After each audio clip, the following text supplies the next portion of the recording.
ফরিদপুর শহরের Bailey bridge সংলগ্ন আবাসিক হোটেল গুলশান প্যালেসে অভিযান চালিয়েছে ভ্রাম্যমাণ আদালত। এই গুলশান প্যালেস আবাসিক হোটেলে অভিযানকালে 3 জন যুবতীকে সেখানে অসামাজিক কার্যকলাপে লিপ্ত থাকায় কিন্তু তাকে গ্রেপ্তার করেছে এই ভ্রাম্যমাণ আদালত। আজকে আমরা আবাসিক হোটেল গুলশান প্যালেসে অভিযান পরিচালনা করেছি। অভিযান পরিচালনাকারে মালিক ও ম্যানেজার কাউকে অনস্পটে আমরা পাইনি।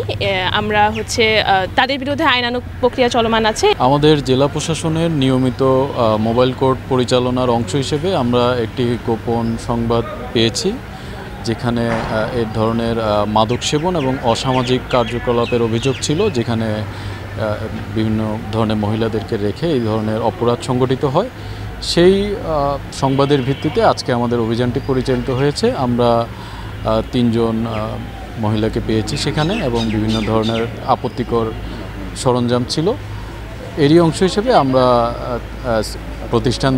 হোটেলটি গুলশান হোটেলটি সিলগালা করেছি এবং যাদেরকে ধরে এনেছি তাদের বিভিন্ন মেয়াদে কারাদণ্ড হবে এবং আমাদের এই অভিযান অব্যাহত থাকবে। দীর্ঘদিন যাবৎ ফরিদপুর শহরের বিভিন্ন আবাসিক হোটেলে চলছে অসামাজিক কার্যকলাপ, আর এরই ধারাবাহিকতায় ভ্রাম্যমাণ আদালতের অভিযান আজকে পরিচালনা করা হয়েছে একটি আবাসিক হোটেলে।